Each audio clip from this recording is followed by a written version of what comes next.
Rated R Wrestling Podcast. Go! Uncensored and unapologetic. Rated R Wrestling starts now. Hey yo! Hey yo! What's going on, guys? Welcome to Rated R Wrestling Podcast, episode 6. Can you believe it? We're already at 6 fucking episodes. I know. We are at Sexy 6, y'all. Sexy 6, that's six. right. And we got a full house today. Hey! Kyle's here, and Ashley's come back. She's going to join us again today. Knights of the Round My Table. lovely wife. Oh, yeah. We have got a hell of an episode for you today. We got some things to talk about. First thing I want to do, we haven't done this yet, but today we're going to give out a big Rated R Wrestling birthday shout out. Today, November the 9th, is the birthday of the Ayatollah of rock and or rolla, Chris Jericho. Chris Jericho. Yeah, happy birthday happy from the birthday. Rated R Wrestling Podcast. Yeah, happy birthday, Chris. Shout out to Talkers Well, Jericho. you know what? He will have a little bit of the bubbly. I'm sure about it. Yes, does anybody have any quick things they want to say about Chris Jericho for his birthday? Like, anybody got a cool, quick memory of him that you like? Something? Anything about Chris that you... Chris was awesome. I don't have anything off the top of my head, but I would like to say, man was pretty innovative with his trunks over the years, tights. Always kind of came up with new designs, kept it fresh pretty often. Oh, yeah. Innovator of the Money in the Bank ladder match. Let's Yes. not forget that. Mm-hmm. Yeah, he is the one. Often not credited, Chris, but us at the Markcast here, we credit you with that. I remember he won it in Appleton. Remember that. He won it in Appleton. Appleton, Minnesota. And do you know what happens when you don't remember his birthday? You can put on the list. You know what happens? The list. Put it on the- list. Yeah. You made the list. Or what about the time I he tried. was calling Stephanie? A bottom-feeding trash bag whore. Yes. Will you please? I couldn't remember exactly what it was, but yes. Shut the That hell was fucking Yeah. perfect. I have a list here of 1,000 moves here. Number 1, arm bar. Wasn't it 1001? 1,001. 1001. He had to top Dean Malenko. You mean Who was the Yeah. man of 1,000? You mean Yes. Stinko Malenko? Stinko. the man of a Malenko. stone face? He called him Stinko Malenko. Yep. Yeah. Yeah, so once Chris again... Jericho, an all-time great. So One of yeah, the we'll greatest. say happy birthday, Mr. Jericho. Shout out Talkers Jericho. Wherever you end Shout up. out. Maybe one day you'll end up on this podcast. Who knows? All right. Great. Shout out to Father So- too. Yes, We- Jericho. Bring Especially a little the cover of Crazy Train you guys Oh yeah, you did a recently. great Yeah. job, Chris. Nice. Oh, yeah. Oh, yeah, that was pretty good. It bit- was- Bring some of the bubbly. A little bit about that. And So, we're going to do another This Day in Wrestling History. Not really many sort of innocuous things, but there is one very important thing. November the 9th, 1997, Survivor Series 1997 took place at the Montreal Center in Montreal, Quebec, Canada. Pretty decent show. Ended in a little bit of controversy. Yeah, let's talk about the most memorable part of the show. The Truth Commission against the Disciples Yep. of Apocalypse. Yep, that's what what a barn everybody's- burner yep, match that That's was. what everybody walking out of that arena was thinking about, was the fucking Truth Commission. That's right. Versus the DOA. And there was another thing that It was happened. an hour There was something else. And then the main event the was Montreal Screwjob. The Screwjob, the most talked about topic in wrestling history. Oh, Lord. Yeah. Still to this day debated if it was Brett screwed Brett. Oh yeah. Brett he screwed his himself, fist in pal. Vince's fucking face that night too. Yeah, I read up on plenty of that, and I watched that. That was pretty fucked up. Yeah. Still to this day debated if it was a work. or Yeah, not. that's a big debate. That's a debate. If A lot of people think. I know Kevin Nash thinks it's a work. Oh, it's Kevin Nash. If it's I'm a still pretty Yeah. worked up about it to this day, though. I don't know. I mean, there's a lot of things that kind of make it seem like it's a work, but I think it's ultimately happenstance, if I'm being honest. Yeah. Because that just seems too complicated to be a work, and it didn't really. Well, the only thing it benefited was it gave us Vince McMahon, like Well, the on-screen character. Yes. The big It argument. helped to form him later. Yes. The big argument point that people bring up how it's a work is because they were filming Wrestling with Shadows, the Bret Hart's documentary. Yeah. It just And happened they to be just there. happened to be Just so happened camera to be crews in there. the backstage Yeah. area. But little did they know, Brett, the WWF and Brett signed a contract that the documentary crew was to film everything. Everything. So everything. So they were contractually obligated to film everything. So there you go. So, but yes, that was a crazy deal there. A moment that they've tried and a lot of times poorly tried to replicate. The old Screwjob trope that just I hate that trope. Has failed time and time again. they've never been able to properly really recreate that. I mean, they didn't even give it a year. No, they after tried that. it. They tried it the next following year. They did it. Yeah. And then Teddy Long turned heel randomly on a random screw job. Let me tell you something, player. bad, player. Holla, holla, holla. But the only good thing that came out of that one was it gave us the buckle up Teddy moment. All right, but so yeah, that was the big moment today in wrestling history, the screw job. So Sounds it's okay with you guys. I'm going to throw this a little bit of a tidbit in here. My father-in-law is a big wrestling fan. Shout out to Alan. And he actually noticed that we were doing this podcast, and he's like, I got some stuff I want to give you, maybe to bring up. So this is a little mini segment. Everybody calls them hoops. So these are hoops scoops. Hoops scoops. And I got 2 of them for you here today. Did you guys know, all right, that there are 2 professional wrestlers that are in the Smithsonian Museum? Did you know that? I did not know that. I knew one was, but I'm blanking on either name at this point. So I didn't know this. He actually showed me this, and this was crazy. So Dutch Mantell and Jeff Jarrett. You're familiar with Dutch and Jeff Jarrett? Dirty Dutch. Shout out to Dirty Dutch and, Dirty Dutch. and Double J. So they have this wrestling match inside the orchestra pit of an actual symphony orchestra. And this is they're going to perform music to coincide with the match itself. It's like crazy. And in the interview, they are asking, so was this like a pro wrestling show with symphonies? Like, oh no, these were just people here coming to see an orchestra show, and out pops 2 fucking wrestlers in the middle of a ring. And hey. it was like very intricate, and it was so well received that it was placed, the match itself was placed in the Smithsonian, the footage of it. So they are the only 2 wrestlers that are in the Smithsonian Museum. So I was like, holy crap. I definitely have Milestone for wrestling right there. Yep. Yeah. Absolutely. Mm-hmm. Go. Shout out to Dutch and Jeff. Who would ever thought those are the 2 wrestlers that are in the Smithsonian Museum? Yeah, no other wrestlers have that claim except for those 2. So, and then Hoop's other scoop, which is a little bit more hilarious. I'll ask Ashley this because are you familiar with a guy named Tony Atlas? Yes. Are you aware of his USA? fetish? Am I aware he's... What if his He has a fetish. He's known for a fetish. I mean, I did hear that he does have a fetish. I forget what it was, but... Well, his fetish is for high heels and having women step on him with the high heels. Yep. Yeah. That's I like being stepped on. Oh, yeah.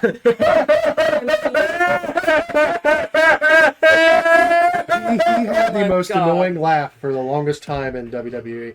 He made watching the Abraham Washington show tolerable.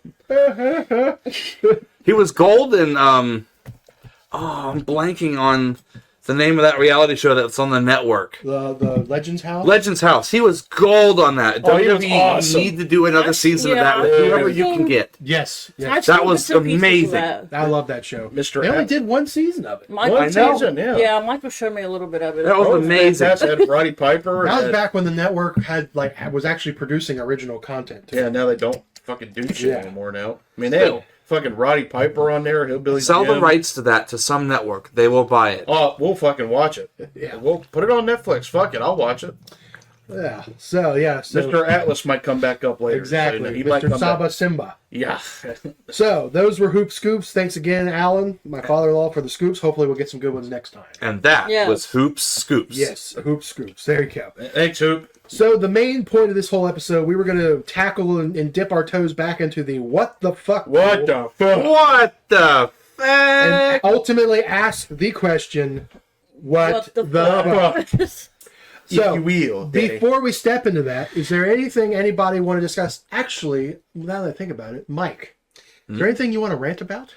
Oh, no. What do you want to rant? Well, I was kind of hoping to do this a little later in the show, but we're doing it now, I guess. We're live, pal. Live, pal. Hi, pal. Yep. I mean, So, if you want to do it afterwards, you can. I know I called you on the spot. I Put you in the hot would seat. love to do this now. So, I'm gonna harp on Jade Cargill again. Oh, God, again. There's been an update since the last time. Oh, yeah. So let's talk about putting boring comic book girl on top of the WWE women's division. And how brilliant of a move that is. She's not good on the mic, and she's not even that great in the ring. What is this move, WWE? It doesn't matter. A storm is coming. That's all she is a storm, and she's not even the first one. But it's sexy. It's not. She's doing the same thing she was doing in AEW. Oh, wait a And minute. it's stale. Oh, wait a minute. It's so stale. She changed up her outfit on SmackDown. She has spikes Yes, and- now. Oh God! And She has she- spikes, guys. She's BDSM now. Woo! Did she ever go heel on AEW? Yes. Yes, she was a Oh, heel. okay, She I was didn't know TBS In fact, when she did, what did she say? I'm the only bitch. Is that what her quote was? Something She like says that. Yeah. I know. She goes, On I am SmackDown. that bitch. That's I what, am that bitch. That's what she did in AEW. That was, I love that. She says, I am that bitch. Well, now she's just a bitch. No. Well, it's pretty apparent that Jade Cargill by herself is not entertaining Well, she- or enough, so she has to heavily borrow from the comic book character Storm. But on top of this, I now believe she might have dissociative identity disorder, you oh guys. boy. Oh, I God. really do. She's really strong into Good job. being a Storm clone that's obsessed with licking. Oh yes. Oh, she does the little. Oh yeah, she Yes, she she licked does. the Hey, floor that's down. hot. Okay. Is it hot? Yes. She licked the sledgehammer in AEW. That was kind of weird. Well, I don't watch enough AEW. Maybe but- Paul like maybe Triple H Yeah, like that. She can I do like that. that. She licked that Oh, that's how hammer. she got the job. Yeah, she licked all that. She licked my equalizer. So it's gotten a little bit worse. I would like to point out, yes, she has repped her home country of Jamaica in the past, but now she's this Jamaican hero without one teeny shred of an accent. I mean, isn't that just a little suspicious? That's suspicious. Not really. I mean, And she's obsessed with keeping her hair white so she can be the comic book character Storm. She cannot mix the two because Jade Cargill is not interested. Maybe she wants that Marvel cease well, and it's desist better. letter. It's better than her. I being hope she with gets it. Bianca. I really do. Marvel, if you're watching this, maybe have the lawyers look into that. Well, no. If anything, have her be the 2026 Storm.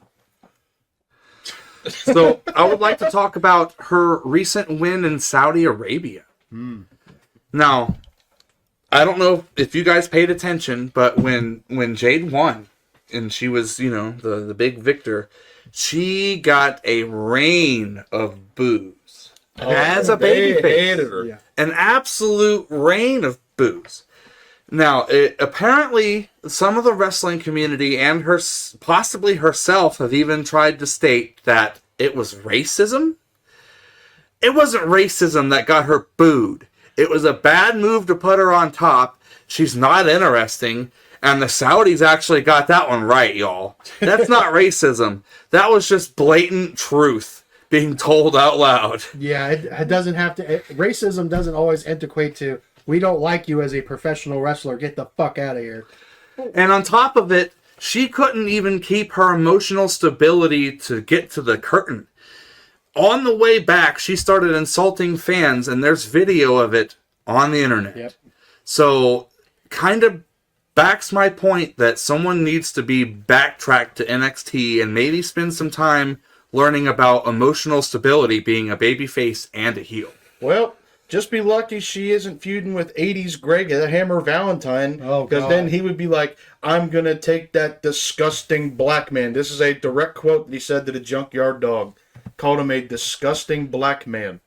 Wrestling in the 80s was a different time, you know. Yes, it was. Well, I would also rather have Jade be by herself than be with stale EST Bianca Belair. Oh, boy. Well, she come At to least she had a mouthouthpiece who could actually It don't talk. matter. Now she's practically female Brock. Jake Smash. Yeah, but at least Brock can be entertaining on the mic. Brock has cracks and wise quips. Yes, Jade, what's she got? Bitch. I am that bitch. She said, I am that bitch. Literally, Well, I that's like probably going to her be her whole that gimmick. bitch. She's going to say bitch. She's going to say bitch, and maybe it's going to. She'll get the bitch card. She'll get the freebie to say that all Well, the time. she hopes she gets bit. Exactly. Oh, hopefully, Bitchamania is running I don't wild. think so, considering TKO's kind of walking back the promise of Netflix on Raw being uncensored. We're getting a lot of censorship lately on Raw. They're even censoring the crowd. They're censoring the crowd, they're censoring they're certain on words, Netflix. and they're blacking out whole screens when certain wardrobe malfunctions Yeah, happen. blacking out nipples. Especially This is when- not required by any network No. commission because Netflix is not controlled by them. Thanks, Ariel. Well, yes. Well, especially because when they had the whole thing on SmackDown with Logan and the Vision, they censored people saying "fuck you, Logan," but it took them a couple times before they were like, Yeah. "Oh, we need to censor that." I think they were Why? saying shut. Oh my God! Well, we had a real big what the fuck moment just now, folks. Sorry What? about Even that. the light wasn't Fuck. even the light didn't like Jade. So for our actual YouTube viewers right now watching the actual video, you notice the camera fell. For our people who are listening on audio, Spotify, and all that, you're probably wondering what the hell happened. Well, the camera fell. Kyle's camera fell actually. Yes. It ate shit. It took. So a dive. yeah, what the fuck? What the What the Great fuck? segue. Yeah, great segue because that's what we're gonna get into. We're gonna dip back into the what the fuck pool. What the fuck? It's quite large, to be honest. That's what she said. Yes. That's what she said. Yeah, Yeah. Dummy. Yeah. Wide, deep, and moist. Very moist. all she doesn't like that either. She I hates don't the like word that moist. word. I don't Comment like at that us word. if you hate the word moist too. Man, you and know what? sympathize. You know what my favorite cake is? The super moist one you buy in the package at the grocery Yeah, my store. wife absolutely despises that word too. I just call it a wet cake. Thank God my wife doesn't hate that word. Wet and moist. Moister than an oyster. There's like a water bottle at the store called Hoist. Have you seen that? Moist. Oh my No. I haven't. Yeah. But anyway, all right. So I went first last time. Would anybody like to start us off today? I would like to. All right. Okay, cool. So, I'm skipping dates and shows. I'm just gonna get straight to the what the fuck, y'all, because that's what you deserve. There you go. Yeah. So, here's my first what the fuck. Al Snow wrestles himself to prove Yes. that he's tough enough to face Hardcore Holly. Yes. Oh yeah. Yep. The man puts himself through a table. He uses multiple weapons on himself, and it was fairly entertaining for a one-man match. Yes. It shows you how good of a wrestler he is. He can actually wrestle himself and be entertaining. Oh yeah. Yes, Yes. Al, we 5 would stars. love to talk to you about that match. Yes, Mr. Yes, Snow. sir. Shout out to Al. 5-star Shout out match Al right Snow, What- man, the myth. there. What the does legend. everybody want? Hey! What does everybody need? Al Snow on the Rated R Wrestling Podcast. There you go. That's right. Underrated and underappreciated wrestling thing. And bring Peppa. Bring Peppa. Oh wait. Well, no, we can't. We talked Oh, about that last yeah. Bring Peppa Pep- Kyle. Pepper was digested in his colon and shat out many years ago. So great A Oh, Peppa. God. It was his dog that was fed to him. Thanks, during a big ball, horrible big bit. ball man. Oh, Yeah. no. Big ball man. Why? Big buff man. The big ball Why, man. though? So you mentioned doing that. You said it was Hardcore Holly he was trying to. He Yeah, was he was Hardcore feeling Holly. like- He was trying to prove he was And- tough enough to face. Yeah, and you mentioned Hardcore Holly and a table. That just reminds me. Do you remember when Hardcore Holly did the back suplex on the table and it sliced his fucking back open? Sliced it. Yes. Ow. Like it went through like knife like butter. What the fuck? Dude, The metal bar that resides underneath the side of the table all the way around, for whatever reason, it was not gimmicked as it normally is. And it's supposed to break with the rest of the table when that move happens. Well, it did not, and it sliced the man clean from his ribs all the way over to his spine, pretty much. and they showed it on camera. They were Oh. When he got up, it gushed straight out of his back. again. And do you know how long it took? Did you know? Oh, I'm trying to say this. They did not stop the match. No, They did kept not stop going. the match. He wouldn't let him stop the match. I guarantee you, when he went Well- back, he went, "I didn't feel that." Well, didn't it cut him open bad enough where it's like, oh, we need an emergency, like... No, They finished the match. They finished it. They went like 5 or 10 more minutes. Yep. They fucking kept going. Plus, if they would have come out, he would have probably beat the guy who tried to stop him. And now, if I'm not mistaken, didn't they put him on the shelf for about a week? Yeah, he was out of action for a bit, I think. Yeah, it was a little A bit, week or two, it and wasn't- then- it wasn't too substantially long, but it was. He did come out like taped ribs, like a week or two later. Like he did compete. Was he like gushing blood? Oh, like it was yeah, bad, dude. It was horrible. I remember They didn't know it happened until he was getting up, climbing like the side of the ring, The camera got a sweet and the shot. camera was right on him. Ew. Joey Styles and his, "Oh my god!" Credit Joey Styles for that legendary call. Yes. Oh my god! And Hardcore Well, Holly you for think being he a would tough have son of a bled to bitch. death. Tough SOB. Dude, I remember seeing that live when it yeah, happened on Sci-Fi clearly. back then. Yeah. I remember. I saw that live too. Dude, I think we watched it live when we were actually watching Live, it. pal. Let's remember, network television is never quite live. That's when we were actually trying to watch WWE's ECW. Yeah, that was when we were actually trying to watch it. For the most part, I watched it to the end. I kind of did too, but then I faded away, a little bit. Everybody, I But think. there's plenty of what the fuck moments on that. I mean, there's plenty of them. I mean, it was a little. The luster was gone a little bit when they eventually just like, yeah, we're not going to try to emulate the old ECW anymore. Well, It was written by committee also. Paul had to get everything passed through like a litany of people, and they wouldn't let him do anything. Well, they kind of undersold it to him a little bit because initially it was supposed to be a web exclusive. and He was also supposed to have complete creative control, and and they that were was gonna Because Shane nothing but the name. Shane was gonna buy ECW. Shane at was one going to be point. like the head of that. It was going to be an online exclusive, and they were going to keep the production low just to really emulate old school ECW. They were gonna film in like a studio or something. Yeah, they were gonna. And then what ended up happening was they put out feelers out there to different networks. Hey, by the way, we're doing another primetime show, and they bit.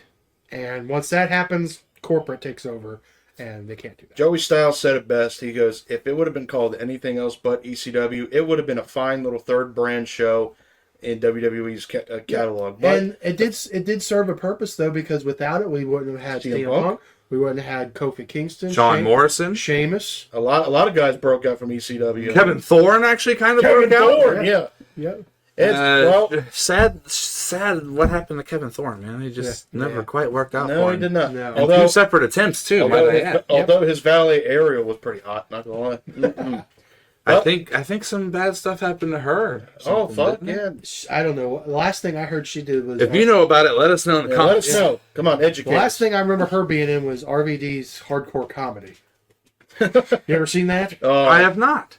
Okay, so they did they were doing a show, kind of a pitch idea of it never made it to air, but they did like a bunch of episodes that they filmed, and Bischoff was like going to be producing it and sending it out. The premise is RVD and his friends try to take over a comedy club, and the comedy RVD is not a comedian, folks. So you can look it up on YouTube. He's funny.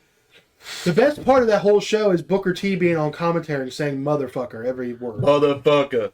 Shucky ducky, quack, quack, fuck. But yeah, just side bit. Yeah, RVD comedy, cartoon comedy. So But staying on track, talking about WWE ECW, we could talk about some couple what the fuck moments. How about from the get-go, on their debut episode, the first match, the Sandman against the zombie.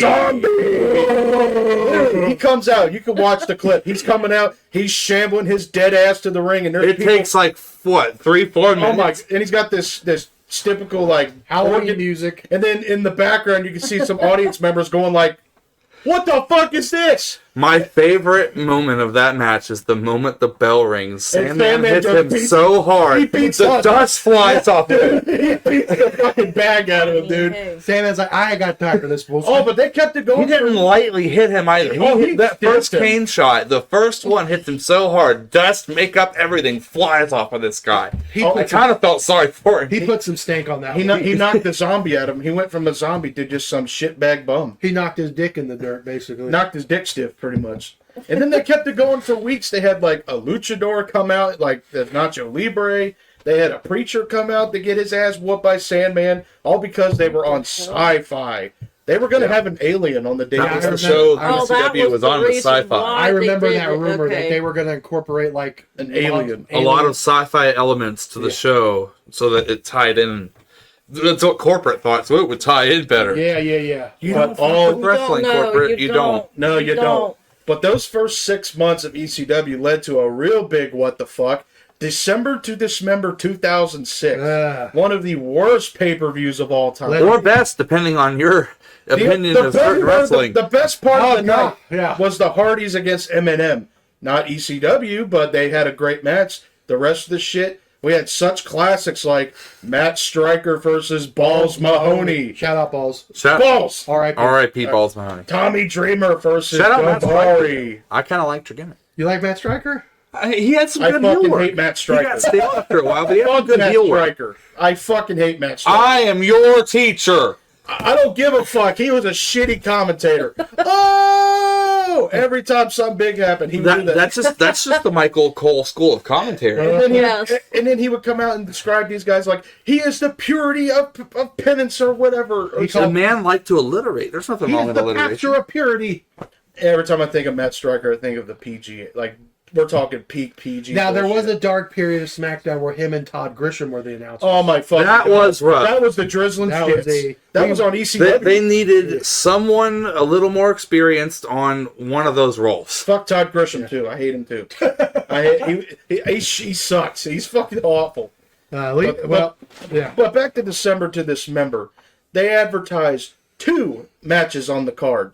2. The Hardys and the Eminem and the Extreme Elimination Chamber. Probably the worst chamber. I was so hyped for that match too. And it was a dud. I mean, first of all, Sabu gets taken out of the match early in the night. Pisses off the whole crowd. Pisses off the 20 people that were there. So apparently it was a disciplinary reason on why Sabu got taken out of the match. Yeah. A little elevated, if you will. But that's funny because RVD was in the match. And then guess what? He got eliminated early on. Did you hear the Paul Heyman? His famous story about it was he was pushing for Punk to win it, and he was pushing for RVD if they didn't want Punk to do it. And guess who the first 2 guys fucking eliminated from that match? RVD and CM Punk. Yeah. And guess who was still in there? Bob Holly and Test, roided up Test. And Bobby Lashley ended up winning it. Bobby fucking Lashley won the match. Test was Test could have been something. R.I.P. Test. R.I.P. Andrew. Yeah. But the Punisher, the Punisher, Andrew Martin. That was whatever. such a great show that Paul Heyman getting the except the most heat he ever got was the womanizer test when he was with Stacy Keibler. Yeah. Testicles? Yeah. He started dating Stacy Keibler, and then eventually he became an overjealous boyfriend.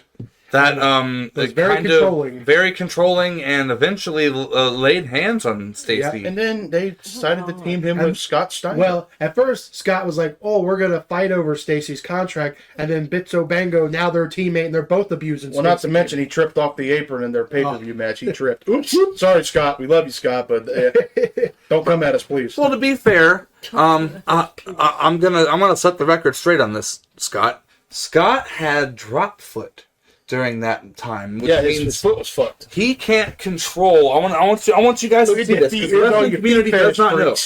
He could not control this movement in his foot. Oh wow, I didn't know that. Which is why his matches with Triple H were so sloppy. They were shit. Yeah. He literally couldn't control his foot. He's lucky to keep his foot straight. He couldn't even put his shoes on properly because of that. I never knew that. Yeah, yes. He said that in an interview. He explained it. Wow. Did you like that bit, Snitsky? Did you like that feet part there? Gene Shout out Otis if you want to see more feet in the show, guys. All your foot fetish. That might get the ratings up. Feet up. So you mentioned ECW December to Dismember. Yeah, shit show, and the fact that it took place 1 week after another pay-per-view Survivor Series. That was back when people were shelling out money for pay-per-view. Yeah, this was back then when all you younger people have to understand this. Pre-Peacock, you had to pay $40 for a pay-per-view. At least. That was the cheaper ones. And then $50 for the big ones. And that year, 2006, WrestleMania was like $70. There were 17 pay-per-views. 17 But there's 12 months in a year. Yeah, Well, and yes. so they expected these schmucks to put the fork out $40 for a 2-match advertised card. And you know what's funny about that? You're wondering how did they get 17 in 1 year? Third brand. ECW. Raw and SmackDown had their pay-per-views. ECW had Well, they had one. Well, in January they had like 2 pay-per-views. New Year's Revolution and then the Royal Rumble. November they had the other one. They had the oh, never mind. They they didn't had get Cyber Sunday. They had Cyber Sunday. They had a lot. But to segue off yours into a what the fuck moment for me, because of that pay-per-view, so the Hardys and Eminem had that match. 2 weeks later. 2 weeks later at Armageddon, which was a SmackDown pay-per-view, those teams competed with what? Who was the third team? So originally it was going to be Brian Kendrick and Paul London against William Regal and Dave Taylor. Who the fuck is Dave Taylor? Dave Taylor. Who the fuck is Dave Taylor? So yeah, and then you could clearly see people going to the bathroom like they were not going to watch this. So then shit. they added the Hardys. So then Teddy Long comes out and he goes, "Hold on a minute, player." He decided to spice it up and add the Hardys, and Eminem and make it a 4-way ladder match. So, which is an led to upgrade. one of the most horrific. Oh my god! One of the worst injuries of all time, especially probably the most blood spilled in any one in-ring incident. Have I'd you like seen well, it, Ashley? We'll talk about that too No. later. Oh my god! So Yeah. Joey Mercury's face explodes. So they had a spot God. where they've done this spot many times in the past. The Hardys have It was done like a it. seesaw. Yeah, wasn't so it? they had a ladder set up on another ladder, and the spot was going to be the guys were going to have face down like this, and Jeff was would- going to jump and go ass first on the ladder, And then they was would going to spike up, and they're supposed to get their hands up and whoosh. But whack Joey him in the face. Mercury was not quite ready when Whoops. Jeff went. Caught him on the fucking eye. Bam! Caught him Boom. right here. Instantly, he was gushing His blood. entire bones around his eyes, his nose, everything was shattered. Yeah, And his face it is was a flayed fucking- open and part of it's hanging. It was It was a horrific sight. It really was. The proverbial crimson mask, if you will. Okay, Gordon. And Yeah, then some. Gordon It Soley. was dripping Shout out Gordon immediately. Soley. Immediately, it was on the floor and on the His side of eyes the ring. were immediately Dude, he couldn't shut. see. He was so. They were immediately God. swollen. Oh, yeah, so they had to get him out. So he was immediately taken out of the match into the It hospital. was Like, horrific. Well, yeah, being that horrific. Dude, it basically fucked up his whole career pretty much. Yeah, he Well, really. yeah. He was never the same after that. Messing up Yeah. your face like that. I mean, it he would. came back. He had a mask on, like he tried to He do a actually comeback. he actually suffered drug addiction and things. Oh yeah, so before. it fucked him up bad. Dude. Yes, Well, it was and, horrible. and the funny part was the thing is they were having a banger ladder match, but then this fuck. Oh, That shit happens. Yeah. I mean, dude, it literally the whole like even on later on, Jeff takes a spill to the outside. You could see All the blood. there was like a puddle of we're talking brewed bloodbath level blood all over the fucking like it was horrific. It wasn't in any one puddle. It was like Everywhere. a slew of it here, a Like- slew of it there, where it just fell out of his face. That was a crazy night. That was the same night MVP got set on fire too. so- Yeah, but at least that was planned. Yeah, that was planned, but this was just horrific. Like, Yeah, just- poor Yeah, Joey. His that's- face. Like, how did I know Johnny Nitro escaped it, but poor Mercury, man. Oh, fuck. That's But, horrendous. So basically, your face gets shattered in there. Like, we're talking, like, Yeah. you know. Just, Not a good day at the office for poor Joey Mercury. sorry, Joey. Sorry, Joe. Oh man. Big ups though. You did manage to come out of it on the high side. You managed to get a producer role And your J&J security. Yep. Yep. And you know, Brought some you worked it entertainment there out. for a couple I would like years. to point that out that the man's story did not end in a low place. No. It didn't. Although he did hit a low when he was in the straight edge society as a basically Yeah. a jobber, pretty much. Pretty much. But the unfortunate thing is that ladder spot's probably what he'll be most known for. Yeah, unfortunately. I mean, yeah, he had a good run with Eminem, but that's. I'm sure if he's ever at conventions, he gets the most questions he gets asked about is that. He ladder probably spot. gets at how McFoley gets the Hell in a Cell question. Did it hurt? Yeah. Speaking of Hell, No in a- shit. It did hurt. Speaking of Mick Foley, Hell in a Cell, I had that. I'll just segue to that real quick. The Undertaker versus Mankind, King in of the Ring, 1998, Hell in a Cell. Holy jeez. I would put That was a that. hell of a match. So we were talking about Mount Rushmore last week. I'd put that on Mount Rushmore of like legendary WWE matches. But it wasn't supposed to be like that. That was the thing. No. It was not planned to be like that. That's whatsoever. That was a beautiful car crash of a match. But it was a fantastic match, though. Still to this day, No, the but GOAT. it wasn't about the graps. Nope, It was about. it was about the spectacle. Yeah. I mean, the fact that none of Mick Foley didn't die. well, one spot was planned. That was him going through the cage, right, or him get chokeslammed on the cage. He was supposed to be chokeslammed on top of the cage. But the plan was that he wasn't supposed to fall through the cage. But the horrific part of that was the fact that not him going through the cage and splatting on the ring, but the chair came down and whacked him right in the fucking mouth. yeah. Yep. And that's why his tooth went through his lip in that iconic shot. Yeah, where- that match. Where his was tooth crazy. is hanging out of his And nose. then Jerry Dude. Lawler's like, "What's that sticking out of his nose?" Is that a bugger? They were trying to say it was a piece of the table. I said, "No, that's his fucking tooth right there." Yeah. And the fact that he continued the match. And of course, right in the iconic spot of him being tossed off of the cage, Good God Almighty! no. Good God Almighty! The Tyranny! probably one of the greatest calls of all time. As God is my witness, he is broken in half. Yep. Shout out to Jim Ross. Yep. Jim Ross. And Mick Foley, one tough bastard, because dude, they take him out on a stretcher And and he- ending the match, and he goes, "Nah." Taker was getting off the cage. Like, Now, I would like to point out one thing about JR's call, and that's the point, the next line that JR says, which people don't credit, and actually Mick Foley has a problem with it. He then says he's got to be the toughest son of a bitch I've ever seen. Realizes that he's doubling back on what he says about Austin, and then goes, in this environment. In this environment. Well, I mean, hey. Well, I mean, Taker even got fucked up in the match because he dropped down from the cage and broke his toe, and he still continued. So they were both getting fucked up. And he already had a broken foot going into the Taker match. was already being held by duct tape at that point. Yeah. So you know. And then he choke slams Terry Funk out of his shoes. Oh, what the fuck, Taker? Oh. And that was Terry's idea for them to start on top of the cage. They were talking about the first Hell in a Cell started on the and he top. looks And over- probably the only one that started at the top, wasn't it? From what I understand, yeah. They even replicated it in Legends of WrestleMania, too. Or every time you started the match, you were on top of the cell. Yeah. But then he's like, Cactus, I think you should start the match on top of the cell. And he thought it was a joke. He goes, I'm serious. I'm serious. Now, do you know how Mick sold Undertaker on the spot of going through the cage? And what he sold McMahon on too? I think I've heard this. So he was not supposed to go violently through the cage like he did. He was supposed to just bounce. He was supposed to basically be he was supposed to be tombstoned on the cage, and it was supposed to create a little hole in the corner. And he was basically going to get shoved into the hole and be like kind of stuck, right? And then eventually he was going to wiggle himself through, and he was going to take a bump on his hands and knees from like 12, 15 feet. It's like, it's going to hurt, but it's not that bad. Yeah. That's what he sold Undertaker and McMahon on. Well, that's not what happened at all. That is not what fucking happened. How about the fact that they not only decided to bring out thumbtacks in this match, even after all that, they decided to bring out thumbtacks. And Mike Foley takes bumps on the tacks. Like, God damn, Foley, what are you doing? A trooper. And then the fact that when he got to the back, Vince even had to say, don't ever do that again. And he came back out the next segment during Austin's title match against Kane and did the run-in spot. Yeah, a lot of people don't know that. Yeah, not people don't talk about that. He came back out like 20 minutes later and you could tell he was dead. Like, he was like, ugh.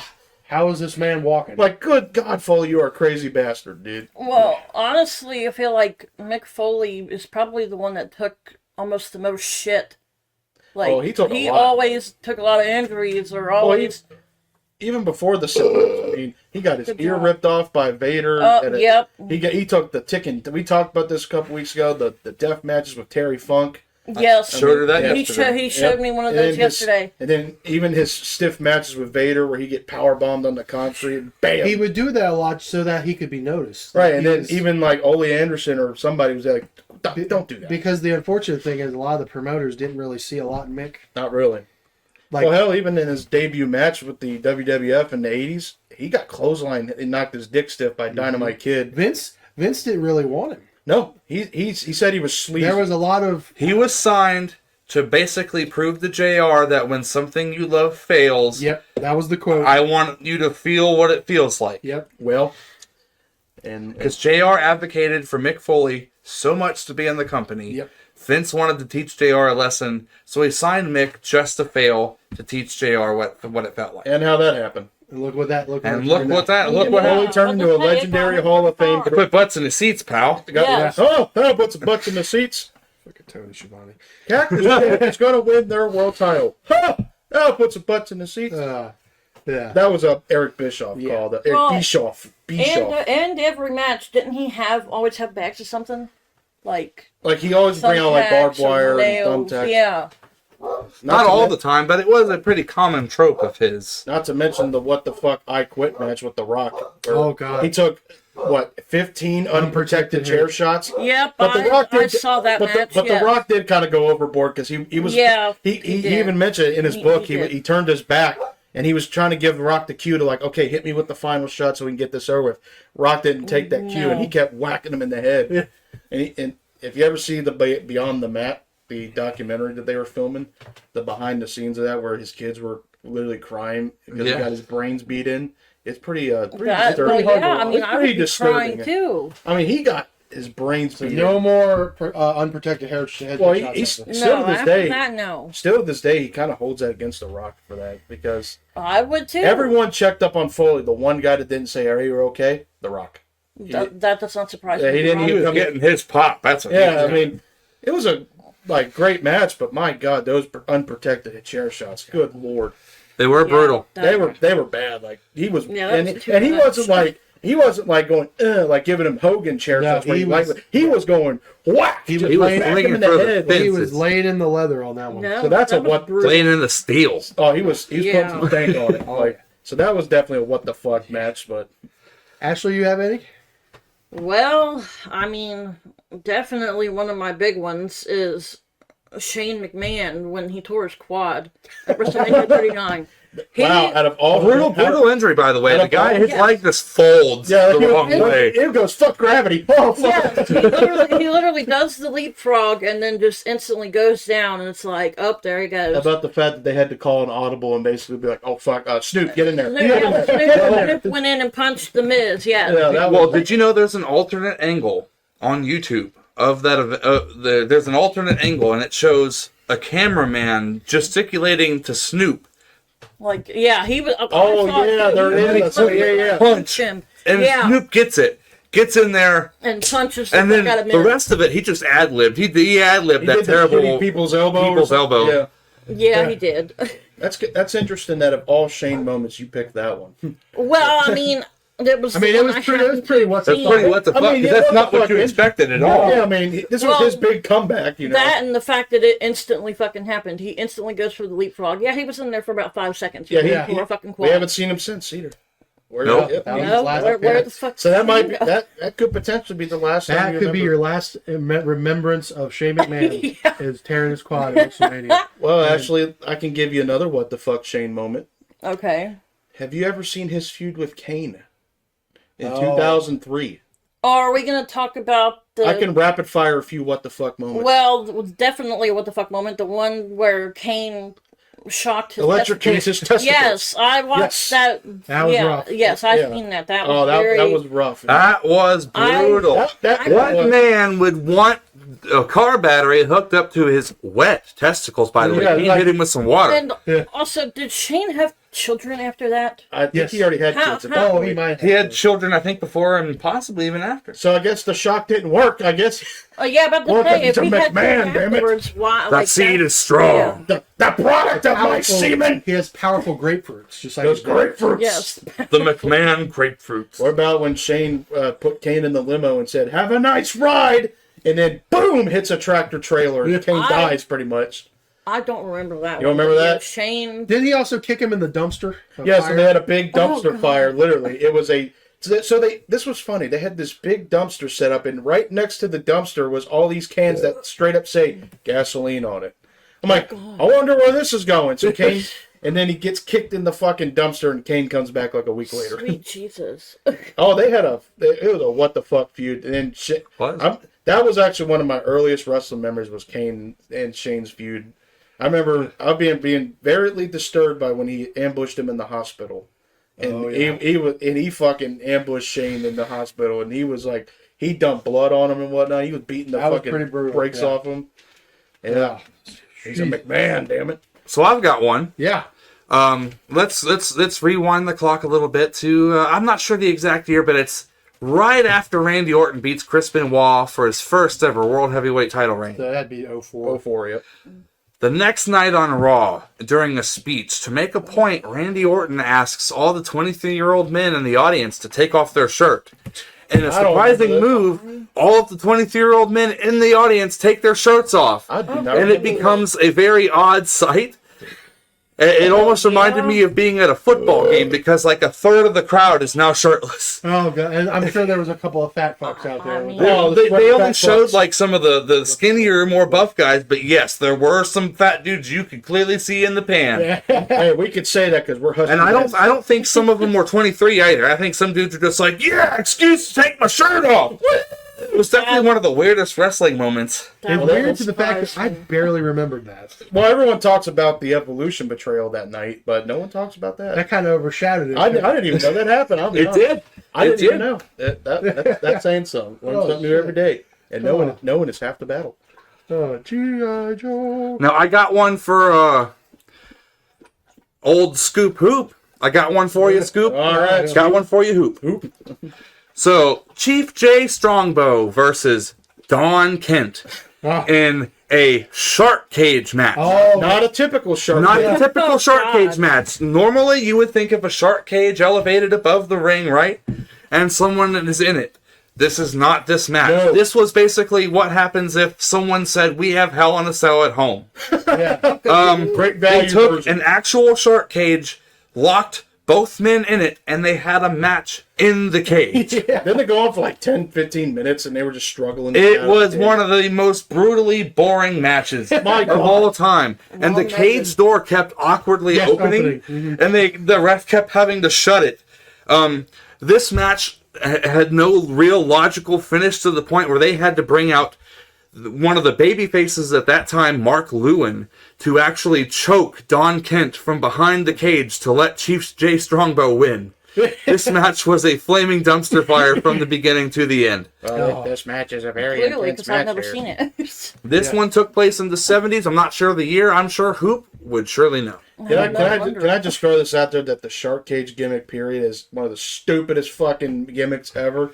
Because it always ends the same. They have the guy in the shark cage above, and he always gets out, or he always throws something down. off the Yeah, shark I'm cage. not- So that defeats the purpose of I'm not it. really a big fan. I hate that gimmick. I hate it. I'm sure it was a cool gimmick during the territory days when Yeah, you when had Jim to Cornette draw was a doing it, crowd you know. one time. But when they started, oh, he slipped out. He used baby oil to get out of the shark cage. I'm like, what the fuck? What's the point of the shark cage then? And the beautiful significance of the shark cage ties into this one here. So think about this: you're watching WCW in the mid to late '80s. You see Sting's in trouble. The Four Horsemen are beating his ass. Oh God! They throw him in the shark cage, which happens to be out by ringside. And who comes to save? It's RoboCop. It's RoboCop! RoboCop. Yep. Not Peter Weller either. No. That's some dude in a RoboCop costume. They were given specific instructions. This guy cannot take a bump. This guy can't do anything physical because this suit is very delicate. He was walking to the ring and the fucking leg was falling off. Oh my God! It looked like some cheap dollar store RoboCop costume. And One of many WCW flops, y'all. Yes, and he goes Well, to the yeah. cage and bends the bar, which the bars are gimmicked, so he can save Sting and then turn his ass around and then waddle on his way out. Very That's it, slowly. folks. Very slowly That's and it, stiffly. folks. And guess what? That was the whole promotional of that. The name of pay-per-view. that show was Capital Combat: The Return of RoboCop. That was to promote RoboCop 2. And they didn't even get the fucking guy to come in and play RoboCop. And what's even funnier, That costs too much money for a WCW. small tidbit. Of course it does. The excuse for the shark cage being in the ring was earlier in the night, Jim Cornette and the Midnight Express were taking on, I think, Brian Pillman and Tom Zink. And they had that in there because Corny was going to be put in the shark cage. Well, because the bars had to be gimmicked, Jimmy couldn't do his little... Yeah, because thing where he would- it was basically rubber. Like, it was So like rubber. he hates RoboCop just for that. Yeah, way to promote Shout RoboCop out 2. Jim Bryan. And God bless Sid for trying to sell that too. I mean, he Oh. was selling it. And Ole Anderson was like, oh God, here comes RoboCop. Dude, that would have been so boss. All they had to Some do of the was go- cheesiest WCW acting jobs. So they yeah. couldn't have. So they didn't want to take a chance and have RoboCop data spike someone in the throat or shoot him in the testicles. Come on, that would have been cool. They could have just walked over and breathed on him and he would have fallen over. God, it was so bad. And then they did the shitty like intro video with Gordon Sully, like, oh well, here comes RoboCop here, and then here comes Sting. God bless Sting. What a for trying. trooper. What a trooper. He was the most loyal guy in WCW, man. He was. He carried that company through some straight bullshit. He put up with a lot of shit, and that's why he deserves a Hall of Fame career right there, man. So on the topic of cage match, what the fuck cage matches?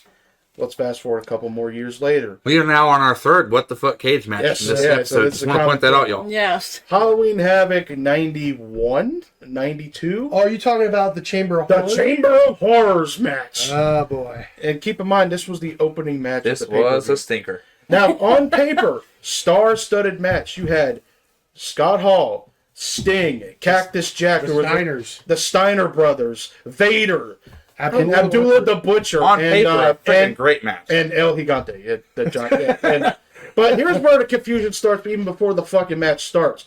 So Barry Windham was in this match on the. He was built for this match. He was advertised for the match on, what was it, the Babyface team? The baby, yeah, because he was with the babyface. So then they filmed the segment where he got ambushed by the Horsemen or something early in the night. So who comes out and replaces him? a heel Cactus Jack. Who's on the heel team? He's on the heel team. So who the fuck was Barry on the heel team at the beginning? What the fuck? Yeah, so we're already off to a good start. And then the bell has to ring. Oh my god, this match was a complete cluster. It was. Yeah. So they had this big cartoon switch on the side of the cage. And the gimmick of the match is you have to put a guy in the electric chair and pull the switch and basically murder somebody on pay-per-view pretty much. Well, the switch wouldn't stay up. It kept falling down. So Cactus Jack had to get up there and hold it and fucking make sure it stays up there. And keep looking for his cue. Oh my god. Abdul the Butcher gets put in the chair. Not to mention they had these random fucks dressed like these like insane orderlies outside the ring. So I'm like, what the fuck is going on in this match? And finally, Abdullah gets belly-to-belly suplexed in the chair, and Tony Schiavone trying to make it look good. He's getting cooked! He's getting fried! And they had this big pyro spectacle. He's Sparks everywhere. Sparks. But guess what? That was not the end of the match. Abdullah gets up and keeps fucking wrestling. So he's not dead! So I'm like, what the fuck? Or is he undead? So is he a zombie? Like, who knows? Oh my god. Talk about, like, on paper, star-studded match, but... An absolute turd of... They might as well write it on fucking... They must have wrote it on fucking toilet paper or something. Yeah. That whole show was a dog shit show. I think someone was high as a kite My God. And that was, when like they I said, wrote that one. this was the main attraction match of this pay-per-view. And it was the opener. The opening match. Yeah. I mean... Well, if I'm not mistaken, we were still in Jim Herd WCW. This was Jim Herd, I believe. 91? It was October 91. Yeah. Yeah, because, yeah. Yes. What a fucking dumpster fire of a match. Ugh. And then they uploaded it on YouTube. So if you want to watch it, by all means, go ahead, go watch it. Yep. I mean, go fucking watch it. It's there, y'all. It's on the Mount Rushmore of what the fuck matches of all time. Like, what the fuck? Oh, Like, No, we're not doing that one because that's going to be difficult. that's gonna be a real that we would have to do more Unless y'all really want it, let us know in the comments. if you really want it so bad, let us know. We might work it in. yeah. And you want to keep going? Or you want Yes. I would like to bring up just a couple small ones right here. Yeah, here we go. Damian Priest versus The Miz in a zombie lumberjack match Oh yeah. where The Miz gets eaten alive at the end. What the hell? Yeah. You know, This happened at one of the COVID WrestleMania Backlash. Yeah. WrestleMania Backlash. Yeah, Sorry, it was fuck that. after COVID Mania. Yeah, we I think we might have briefly touched upon it, but you weren't here, so you get to hear. Yeah, it you get to hear this. Yeah, we're gonna No, educate you. Yeah, Okay. yeah. Well, that's a mini one. Another one I would like to bring up is the Raw Roulette special, which that gave us a lot of interesting Yeah, things. go on. The Capture the Midget match between with Hurricane and Rosie trying to capture the midget. Yeah. Which, if you don't know, Who's Rosie? Rosie is Roman Roman Reigns' Reigns' brother. much bigger older brother. Yes. Rest in peace, Rose. All right. And he is literally dressed up like a cheap generic superhero. He's got like this little So this was after he was in 3 Minute Warning with eye band on, and he's got a gray T-shirt. So on his shirt it says "Superhero in Training," which stands for shit. Oh, I never God. noticed that. And then he follows the little hurricane around, and they're supposed to catch this I do midget. not remember this. At And all. during the course of Oh the my whole God. show, they chase this midget, and you know who wins the pony? You know who wins the pony at the end of the show, ladies and gentlemen. Yes. JR. The midget jumps in JR's lap. Like Jim Well, Ross? Jim Ross, yes. Why? Because Well, he's I at the gotta- table. Well, I And so gotta- he caught the Oh. midget because the midget jumped in JR's lap. smells like Ah. cabbage. What a swerve, bro. Small hands. Definitely a swerve, bro, if I ever heard one. Imagine they told him in the creative That was a meeting. very weird match. Can you imagine JR getting told this in the creative meeting? Okay, you're gonna capture a midget, JR. This midget's gonna jump right in your lap. Vince, I don't think I'm gonna fuck Vince, with why you. the fuck would I do that, Vince? Because you're gonna do it. But that Raw Roulette also. You're gonna do it, and you're gonna It get hard. Bronx, do you remember William Regal dressed as a fucking showgirl? The Duchess Yes. match or something. That's the Duchess of Queensberry match. He had to spin the Raw Roulette. Yeah, wheel, and his It was the showgirl match. Yes. Listen to him and And he- Goldust. Yes, and which Goldust was fine doing. That was his stick. So But good. William Regal, who is one of the greatest sellers of all time, Oh, Willie with Reese, his facial expressions, he's in a showgirl's outfit, and he's just loathing every fucking minute of this. He's in makeup and like the showgirl outfit and the heels What and the in the pantyhose. hell? They also did the same one with the blindfold match with D'Lo Brown and Triple H. Oh my god. We all know how I feel about blindfold matches. yeah. My god. One of the worst ideas for a match ever. Ugh. Was the Raw Roulette before or after HLA? It started with HLA. Yeah, I believe let's that be was an right actor. around maybe even the same night. I'm not sure, but it was Well, definitely this was- a very close time frame. It was a Bischoff idea. For What sure. the fuck was up at Raw in late 2002? My god. It got spicy because it moved to Spike TV, TV for men. Yes. Well, wasn't it on TNN still? Or... No. TNN became Spike. Oh, that's right. They merged into Spike. Yeah. The best part of HLA was when 3-minute warning came out and basically killed them.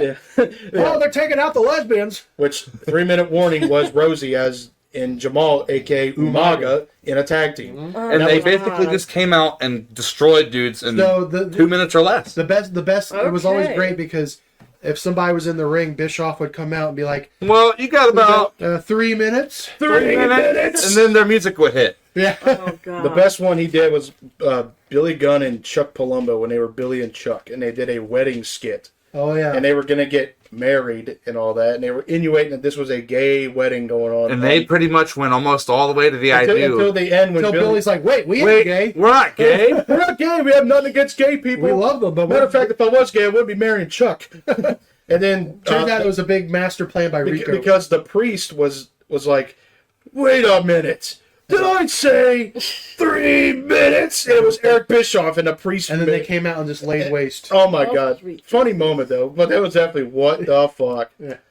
I have a what the fuck, but it's more of a what the fuck gimmick more than a moment. We got We'll gimmicks. count that. Let's We'll look at It it. is somebody named Black Cat. What the fuck was Black Cat? Black Cat. Black Cat. You mean- really was a wrestler. Only had, I believe, He only two had- matches. It was 3. He had Three matches. He had 3 televised matches, but I mean, like, who the fuck? Who cares? Like, he's a rejected fucking Thunder. So Cat. he moved and acted like an actual cat, and his Yes. literal finisher was he like sent you off the ropes and did like a jumping chest land where he landed on your chest like a cat. Yes, and pinned you. that's literally all he did. It was the stupidest fucking thing. What company Like- was this?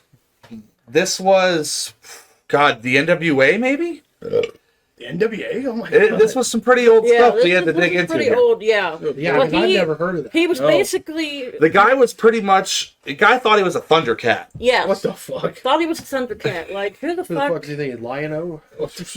You ever heard of sticking on gimmicks? You ever heard of Arachna Man? Yep. No, I haven't heard So, of that. Jim Hurd. Jim Hurd from WCW. Arachna Man was basically a bootleg Spider-Man. Gold and black. Oh, Gold, good purple lord. and gold. He come out, shoot webs, and guess what? It lasted one match. Yeah, it was Because- Brad. It was Brad It's Armstrong. Because it sucked. Because Road Dogg's brother Brad was Arachna Arachna Man. And then Marvel went, Yep. nope. So Nope, we're gonna sue you. Well, yeah, because you're fucking shitting on he was basically Spider-Man. a shit Spider-Man, and he come out and do Exactly. acrobats, shoot webs out of him You, and you whatnot. don't shit on Spider-Man. Yeah. And then, fuck, what was it? This happened one time. The Toxic Turtles. Oh, Basically Ninja Turtles. Yep. The this tag really team did. of Ninja Turtles. oh. The Toxic Turtles. And they actually kind of, every once in a while, pulled it out, didn't they? They actually were legit wrestlers. Like, these guys were flying around doing, like, luchador shit. But they were in fucking Ninja Turtle costumes. Goofy ass. That Jim barely Hurd made is it. a marvel of. Well, that wasn't shitty Jim Hurd. That was the WWF. Oh, you're right. That was Shit. Vince. Well, I stand Vince corrected. did that. Well, Vince has been a stand because look, we got Friar Ferguson, Bastion Booger, Phantasmo. The Goon. Mantar. Speaking of Phantasmo, why the fuck? What kind of His finishing move was he takes your He underwear out of takes your your fucking underwear singlet. off. Yes. He Do you went know on why- one match do you too. know why, or more specifically, who killed that gimmick? Who? Undertaker. That does not surprise Thank me. God. Thank Thank God. Thank God. you, Mark. Thank you. Thank you. Apparently, which is strange. He said he thought the gimmick was going to be too much in the realm of his, but clearly they're a complete. What about Phantasmo rings Undertaker? Well, maybe that was his nice way of saying Just this. think about it, if that gimmick would have resurfaced in the Attitude Era, It probably would have we'd have gotten some very spicy content. like puppies. Brawls and stuff coming out of his Yeah, mouth. bro. Literally, his whole Underwear, moveset was like, literally magic tricks. And, Yeah, that was stupid. that was fucking. He was a one and done on that Very one. stupid. El Salvador Monterey, whatever the fuck Yeah. his name was. So The goon. I've got a quick what the fuck. It's just more of the visual. Big Daddy V's singlet. Oh my god! Oh, Big Daddy V Viscera. Have you seen Big Daddy V? I feel like no. I want to say no. I don't think she has I don't it. think So I Viscera have. was repackaged. Well, they first repackaged him as the world's largest love machine. Yeah, Oh, and all that's he where was he doing did the was Vistagra, where he would fuck you to he was death. humping people. Yeah. And then he went away for a little bit, came back. He's wearing like these tight, almost like the Undertaker singlet, What? and his massive man tits were just overflowing. Oh, They were pretty sweaty Jesus. too. So when Pretty he would sweaty. land on you and slam you, you're sometimes the referee. Now let's not even talk about his finisher, which is what the fuck by itself, Visagra, Visagra. which is basically Visagra? where this man would hook you by the face and throat and proceed to give you the largest hump in existence. Well, he would smack your ass, What and then the fuck? He'd So smack you- your ass and you'd be laying flat like this, right? then he'd spin around you and then give you the big humps. And then he would proceed Why? to They even put fuck- that move in the video. Who the fuck came up with that shit? Vince. Probably Vince. I'm not surprised. Vince, what are So- you doing, bro? So speaking of Vince and ass, Oh god. I got a big what the fuck to talk about. Ah. And I recently came back to this segment after all these years. The Dr. Heiney skit from when in real life Jim Ross was having colon surgery and was legit having a piece of his intestine getting operated on.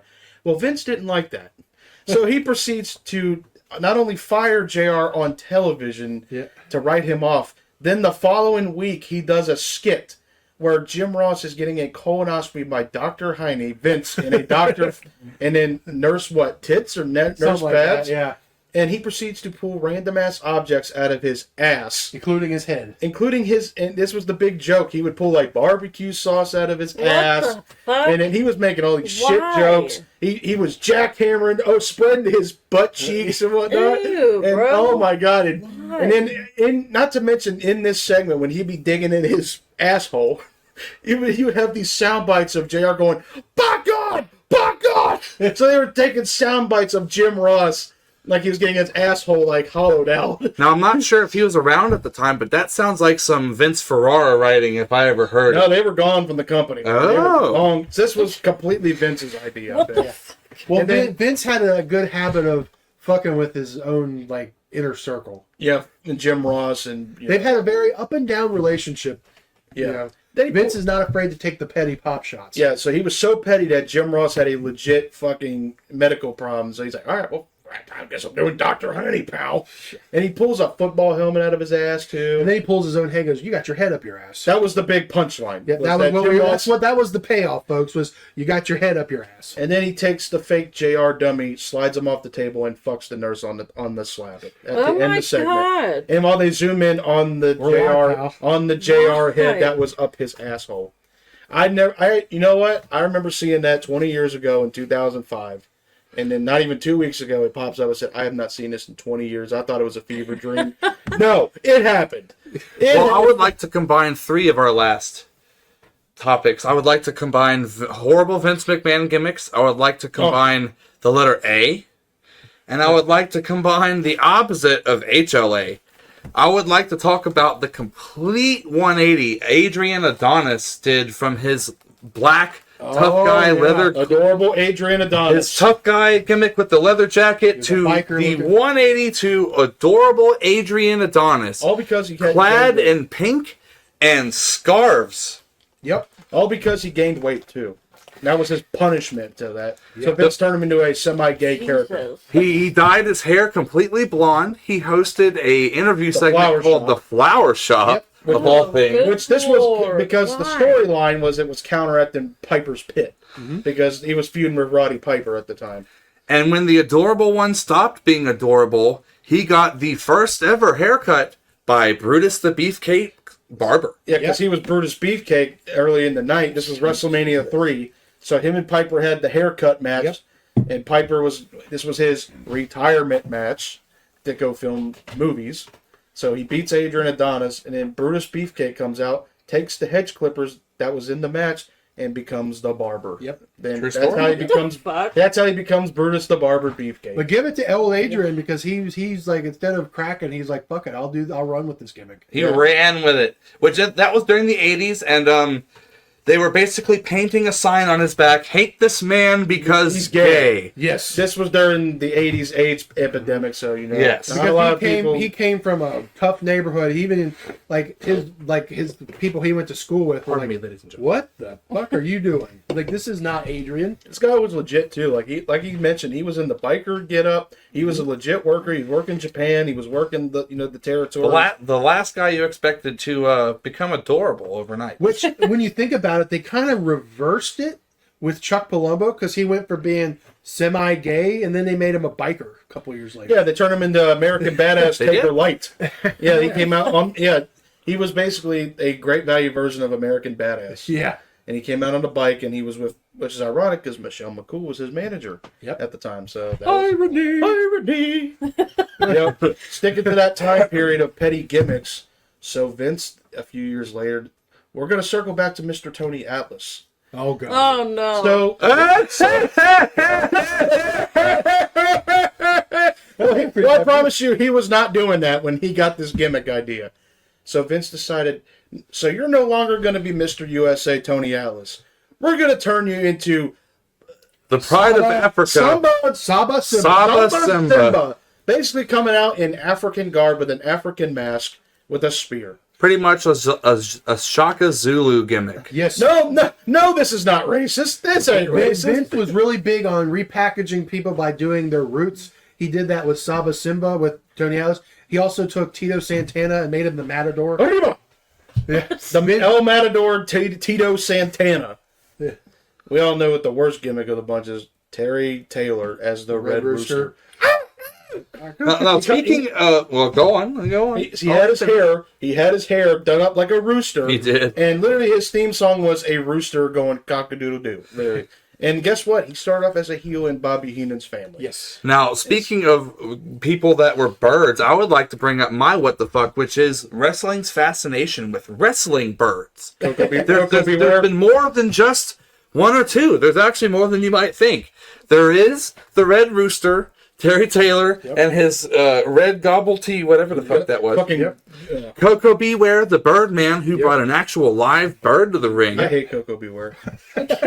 I'll tell you why, because he got in the Hall of Fame. Why is Coco Beware in the Hall of Fame? He had a bird, and people liked him. Fuck Frankie. Fuck Frankie. The obvious one, which was the Gobbledygooker. Oh, God, the Gobbledygooker. Which has literally become the wrestling epitome of terrible gimmicks and writing. Yeah. The Gobbledygooker, wow. But the modern version is Lyra Valkyria. She is now the bird girl. The bird girl. Now, I would like to actually point to what she's supposed to be versus what she's perceived.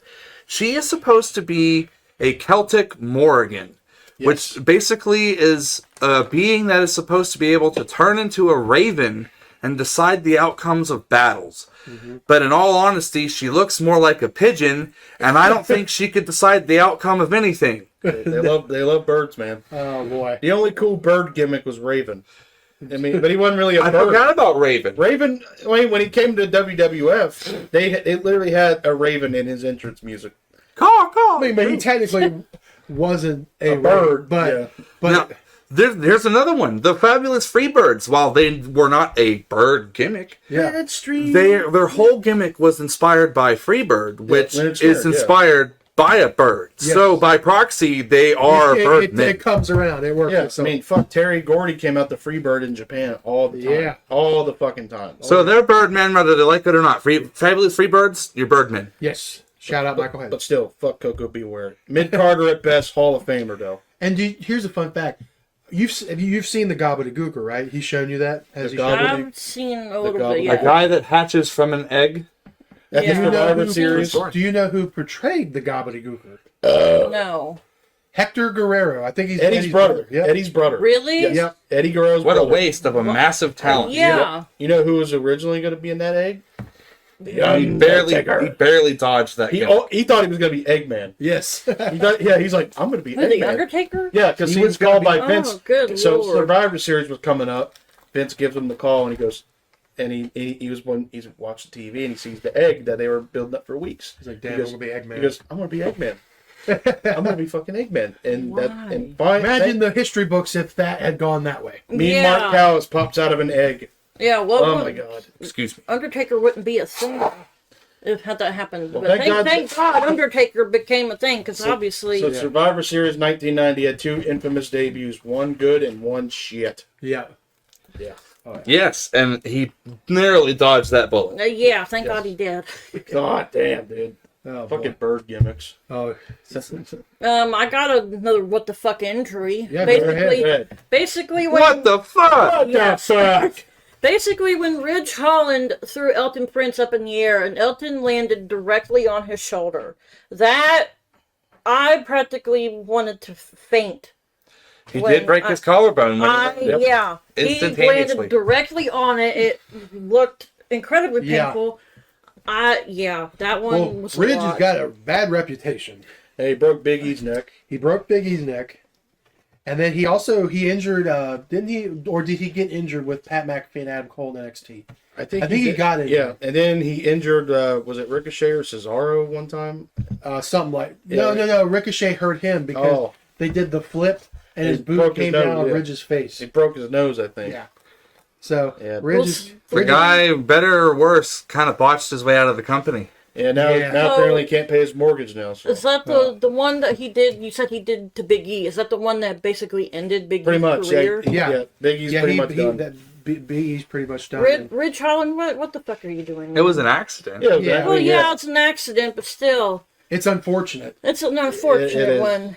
I mean, the dude, that's pretty much what that dude's going to be known for. That's his... That's his legacy. Yeah. Is That's going to be injuring his, people. his dark cloud over his head is that. I mean, it happens, I but mean, still. fucking back to Viscera. Viscera was known to injure people too.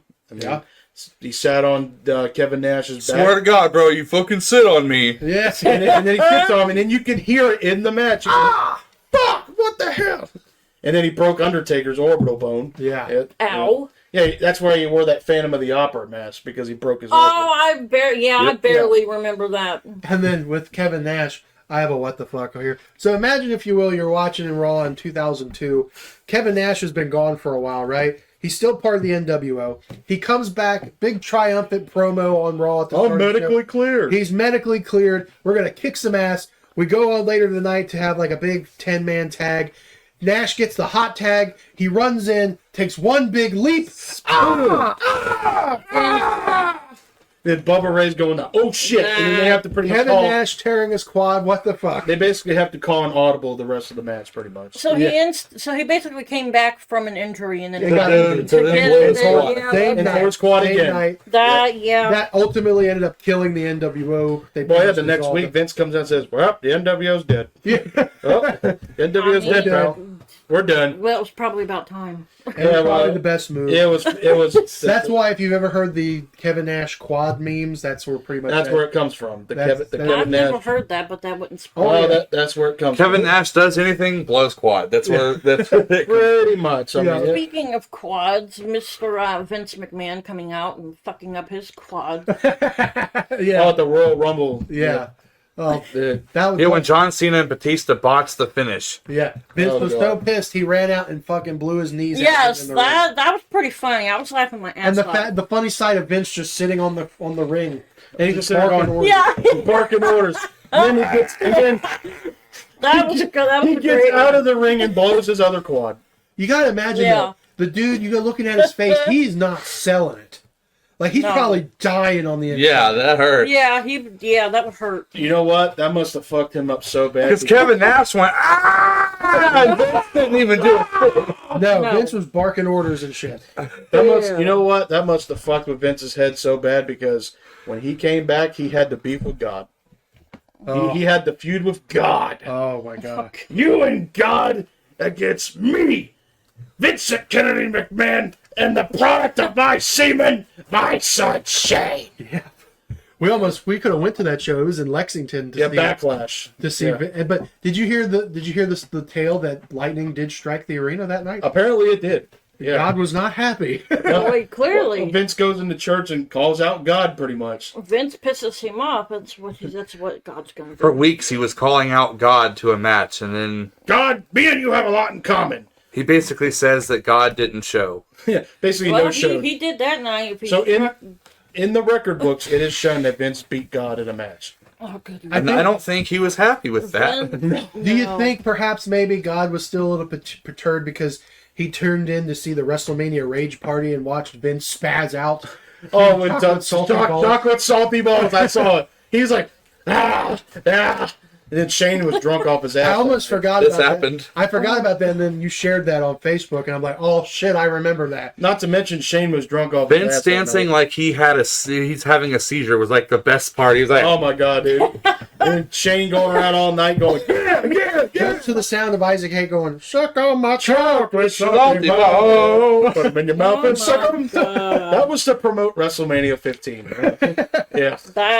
Yeah. No. Oh, I'm good on man. that. the About dude who played Chef was playing the piano, singing chocolate salty balls. Yeah. Yeah. WrestleMania Rage Party. oh That- shit. The Attitude Yeah. Era. Yeah. So, we're going back to WCW a little bit. So, Wrestling. one of the best wrestlers of all time, Kurt Hennig, Mr. Perfect, R.I.P. Shout out Mr. Perfect. Yep. For some reason, Creative decided, hey, this dude from Minnesota, let's put a cowboy hat on him and call him a Texas redneck. And you have Put the him West, Barry Windham the and West Bobby Duncan. Texas rednecks in their feud with the No Limit Soldiers, headed by Master P, who only decided to show up for like 2 shows. Yeah. And then they do a song called Rap is Crap, and they get over with the audience, and they become baby faces.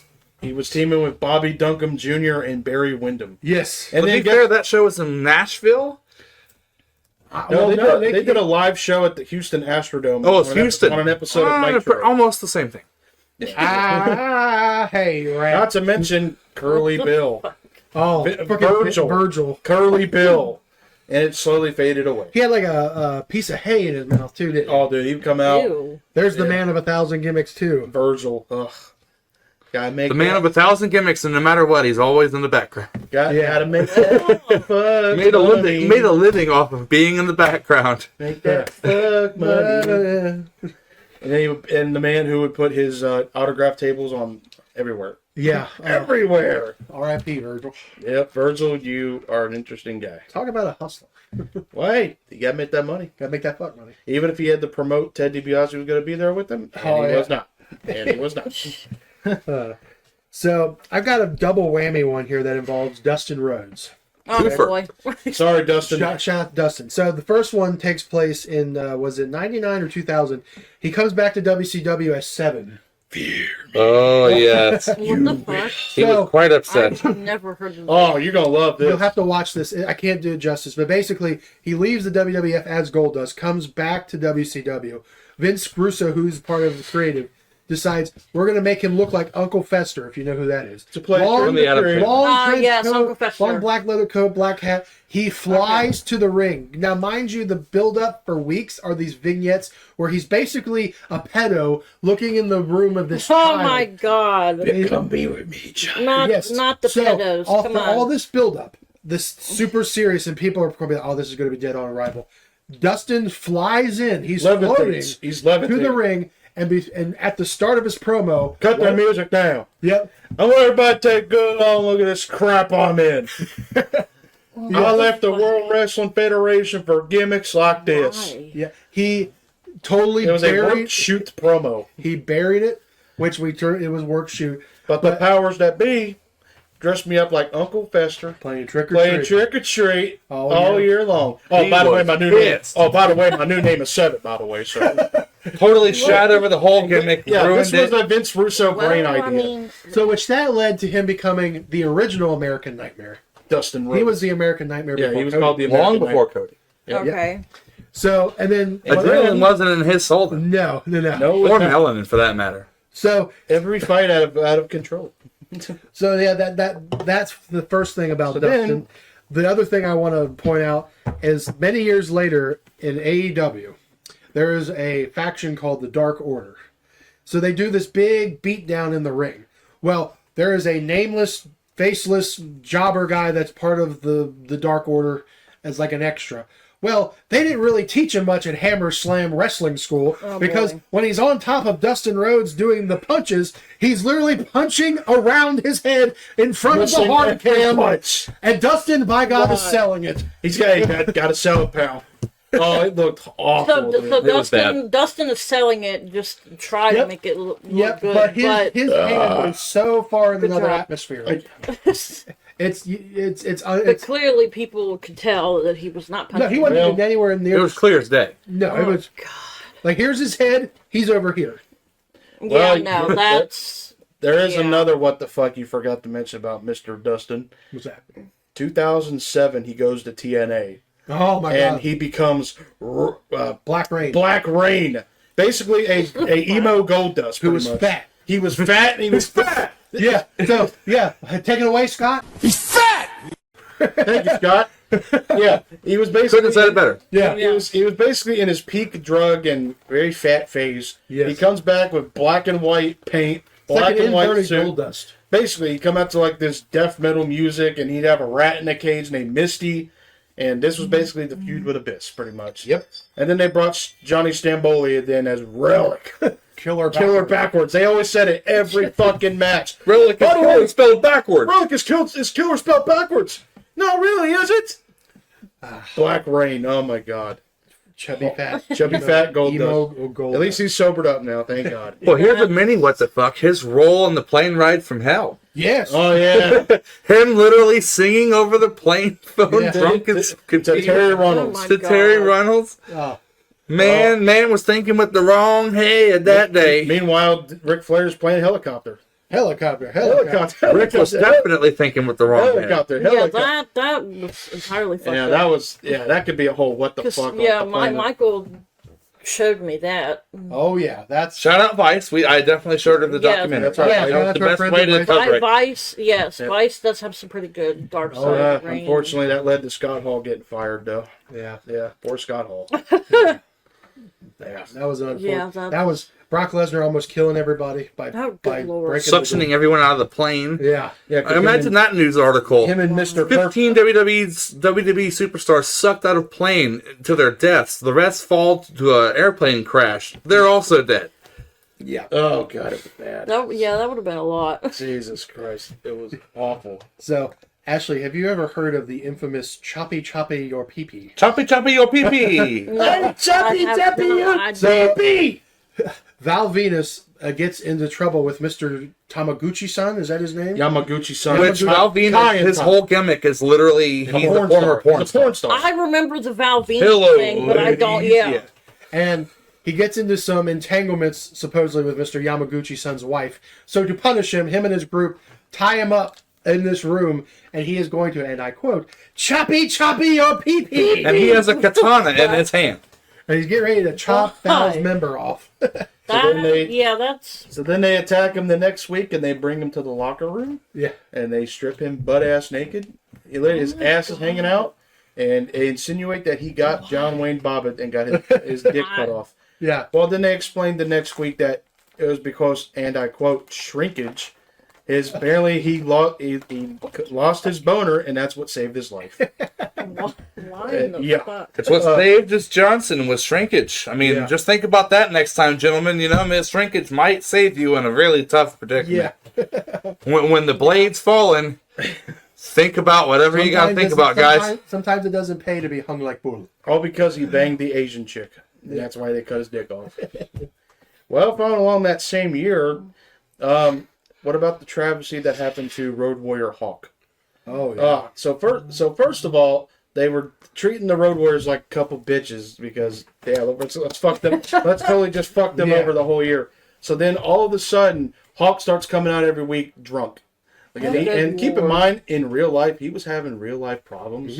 Like real life stuff. So then they decide, let's turn it into a storyline. Yep. Let's make him come out Lord. drunk every fucking week. That's where And then this is when Puke or Darren Drozdov comes in. And he's got a puke. He's got a puke.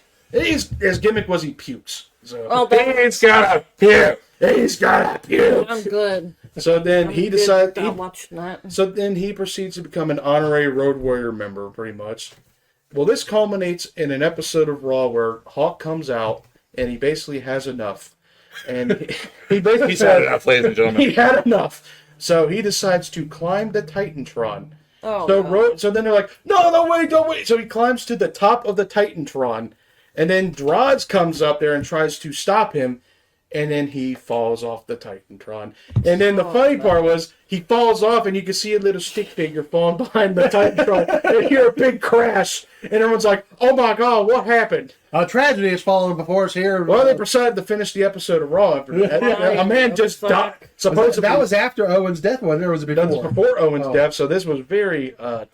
Oh, God. Well, then they explained that he survived that, pretty much. And then WCW copied it with Last Call Scott Hall. Oh, that's that same time they were doing the same storyline, pretty Yeah. much. Last Call Scott Hall. God.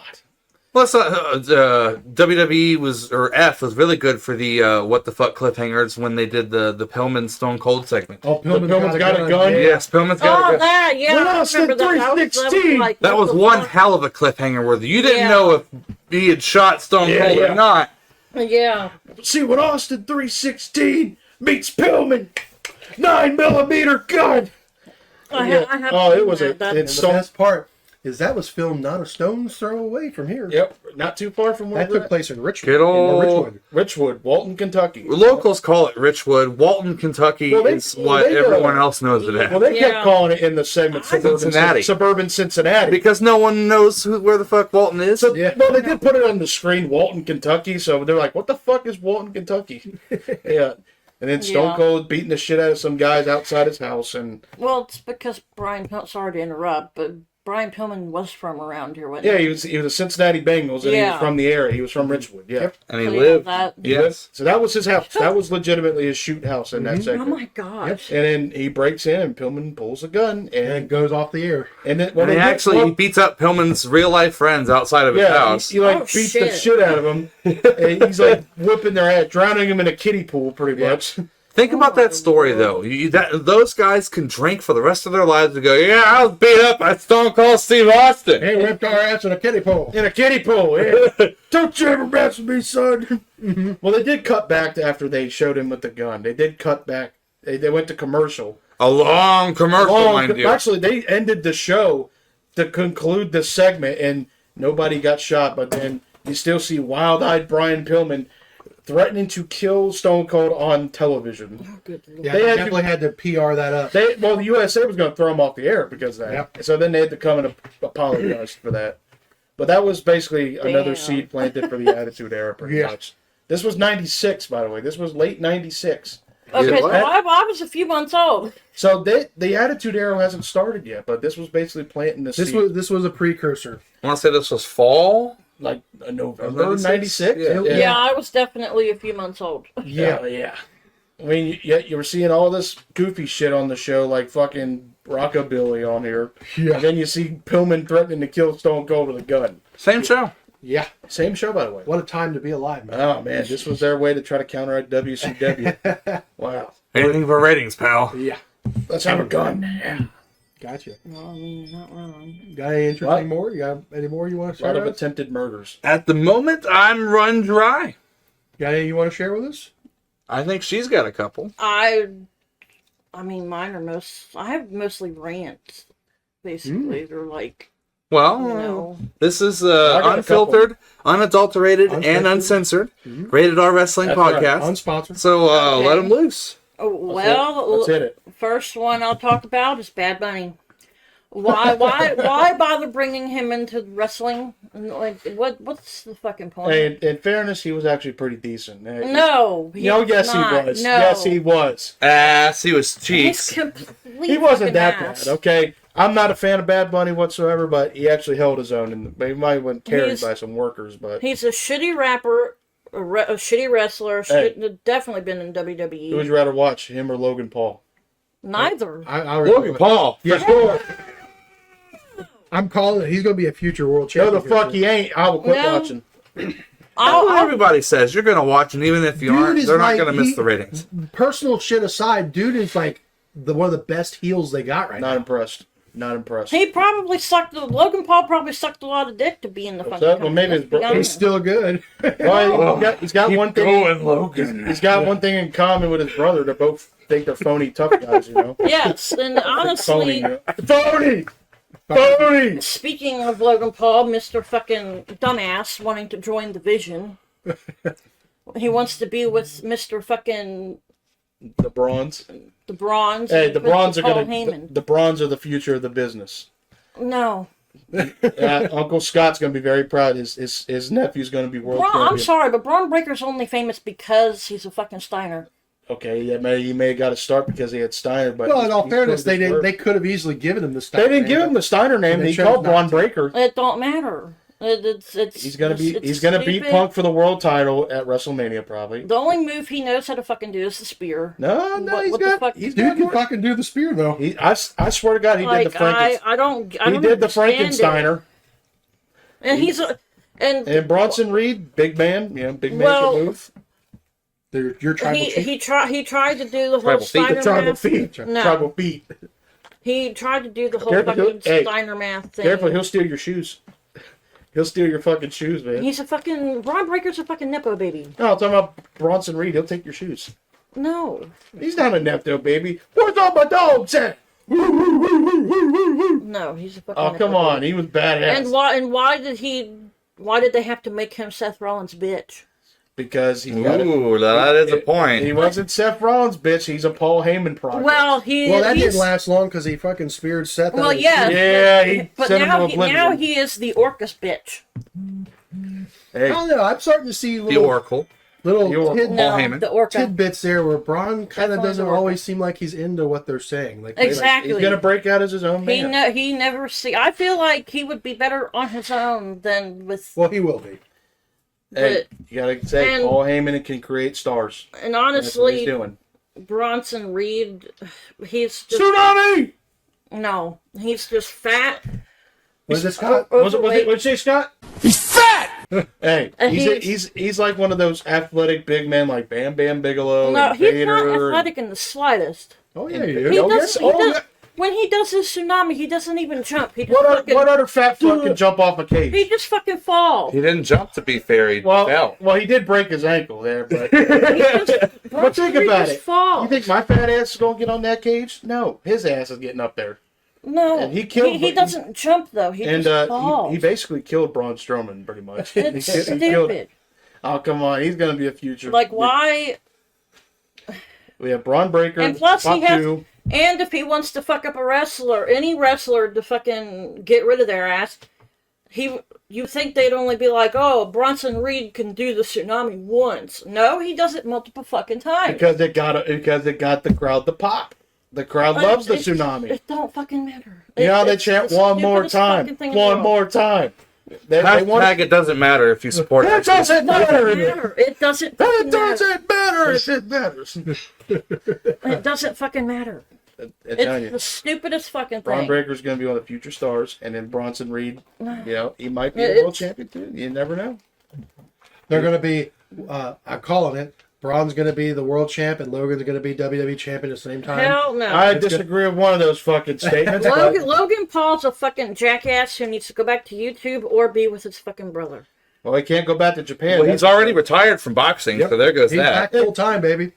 Yeah, he is. 'cause he's Logan Paul he's- is not allowed to go back to Well, at Japan. least he had some common sense and quit doing those phony fights like his brother. Sue me, Yes. Jake. Fucking sue me, you dipshit.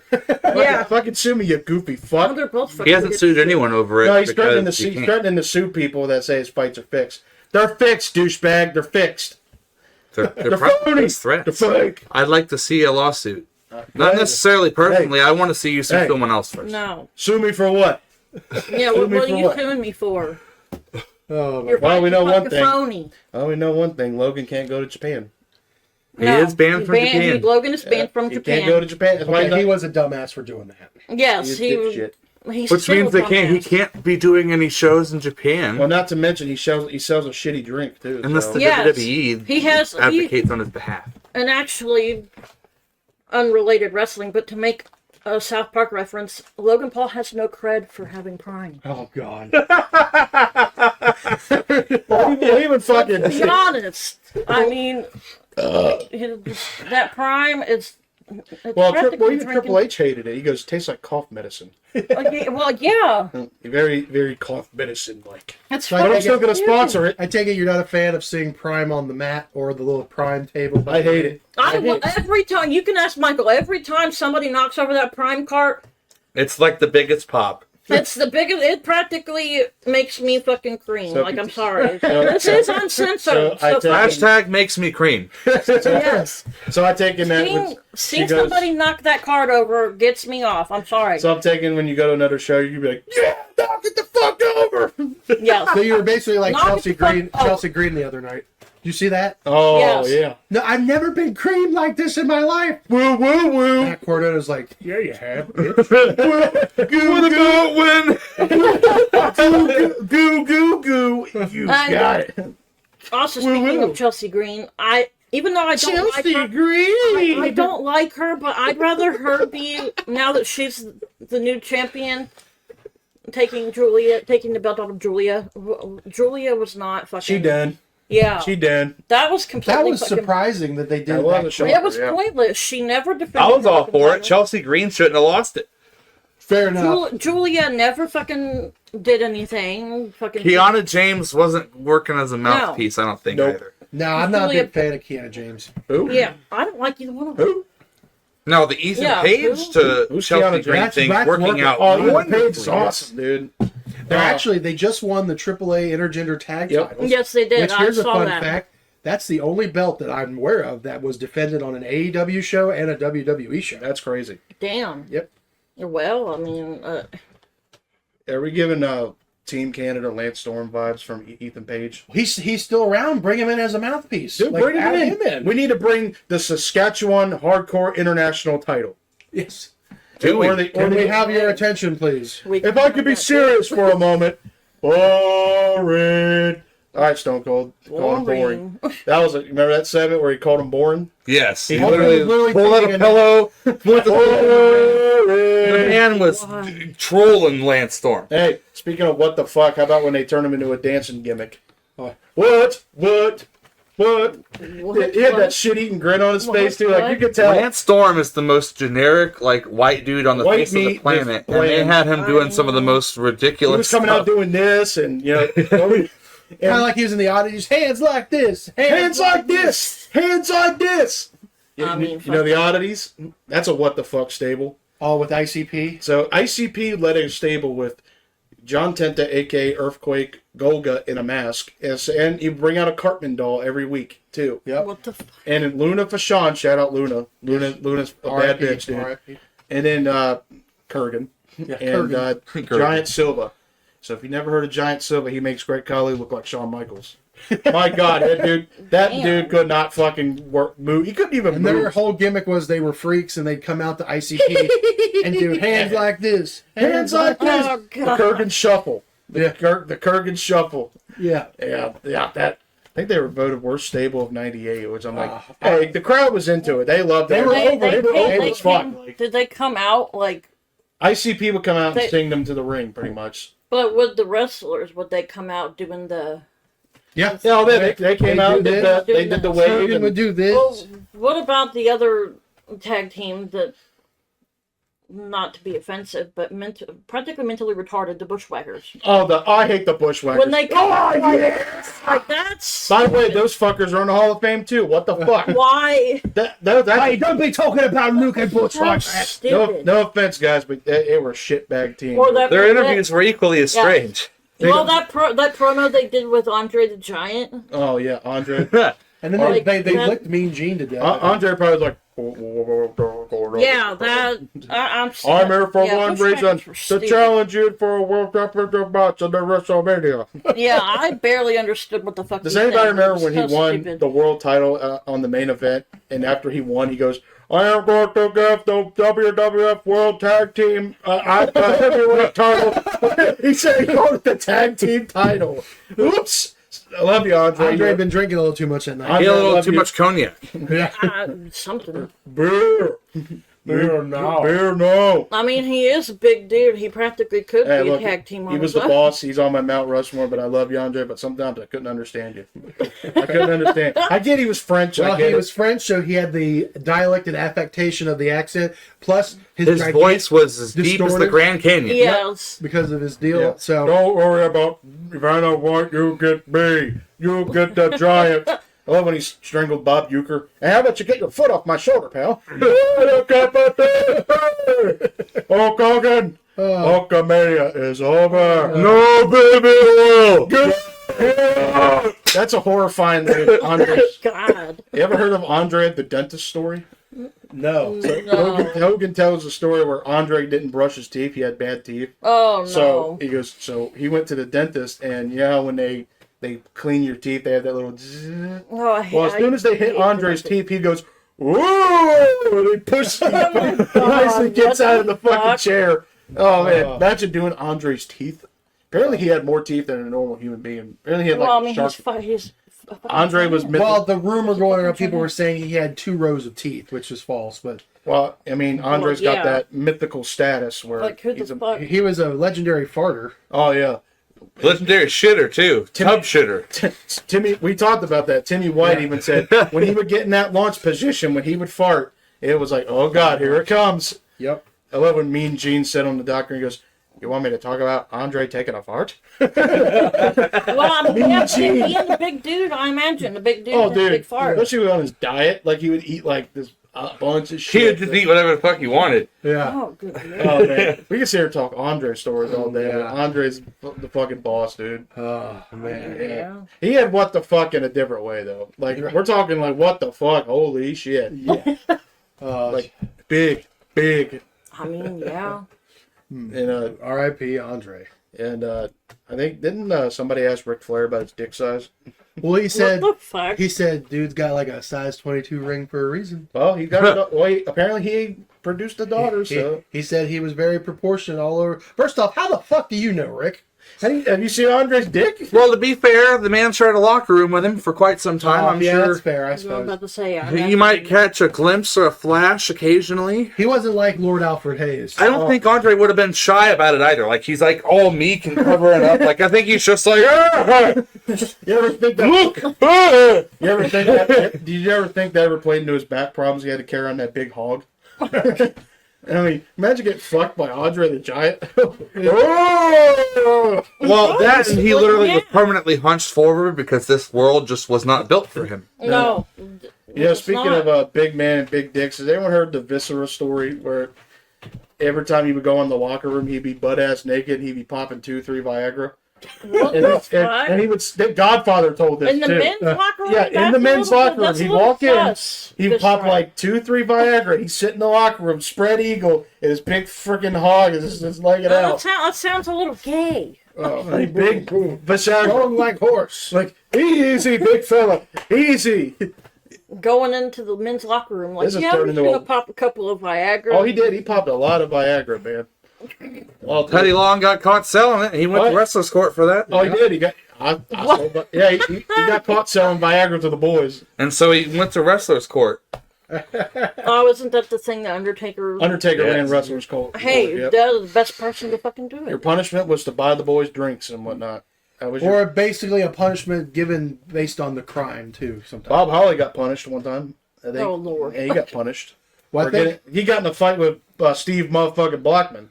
Yeah. Yeah, Steve motherfucking Blackman. Like if somebody was being really cheap on like rental cars, yeah, that'd be something brought up in wrestler's court. Or if he got left at the airport, Yeah. Be brought up in wrestler's court. Yeah. it was brought up in wrestler's court. Oh, yeah, And wrestlers you would be court. either like he said, you'd have to buy some I mean, guy hey. a drink. Jack beer, Case of beer. case of beer. Yep. Maybe he might have to carry his bags for a week or two. Or, Nick Foley, who was always cheap on not paying for rental cars, he was made to pay for someone's rental car for like a month. So, yeah. Wrestlers I court. mean, The Miz, was this wrestler's court when the Miz got kicked out of the locker room? Eating chicken over Yeah. a yeah, Over I Chris heard about Benoit's this bag? one. Yes, I like how he had to dance around it in an interview in one of the documentaries. I don't think it was a direct case of wrestlers court. I think it was just like, hey, Benoit said he's he got kicked out of the locker locker room. He had room. And then Taker's like, all right, it's checked out of the locker room. well, Taker's the one who actually let him back into the locker room. Well, that's when he's like, all right, it's time now. Yeah, because he got kicked to basically broom closets, and he literally had to go into Public concession restrooms. stands where fans were seeing him dress in his gear. He would be in the stall with other people, and they'd be like, oh, Miz is in there. Yeah. Oh shit, it's Miz. Yeah. It's like when we saw Teddy Long at the show. I gotta It get the makes show Miz started, sound right? really old. The fact that he was around when Benoit was still Yeah, around. And the he thing was on Ben- Tough Enough. And so- to think Benoit would get... Well, Benoit would still be around if it wasn't for CTE, let's be Well, honest. yes, true, let's be yeah. honest. Yeah, and the fact that he gets so upset over chicken grease, it's like, geez, why don't you strangle him? Why He goes, don't you? he goes, oh, tap, tap, tap. Oh, this got really dark. Oh Yeah. shit. This is turning to what the... Now these people are going to be like, what the fuck are they talking about? Talking about big men's dicks and, you know. Only on Rated R Wrestling Podcast. That's right. We're Yeah. unapologetic. We're professionals. Unapologetic, uncensored, and unsponsored. Yep. This is true. This is true. You could Very change that, true. however, ladies and gentlemen. Yeah, if you have a small yeah. business, you have a product you want to put to the world, talk to us. I'm We in would need love of, to hear I'm in from need you. of some vapes. So Hit if us anybody up, wants man. Come sponsorship, on. I'm in need of Some Monster vape. because Or any other energy drink. these are expensive habits, expensive bad habits to have. So please, I need a sponsorship Yep. so I can get some free Hit shit. us up. We will we'll be more than happy to shell ourselves out for you. To Absolutely. throw a shout out. I'll whore myself out. We'll even sell the name of the studio.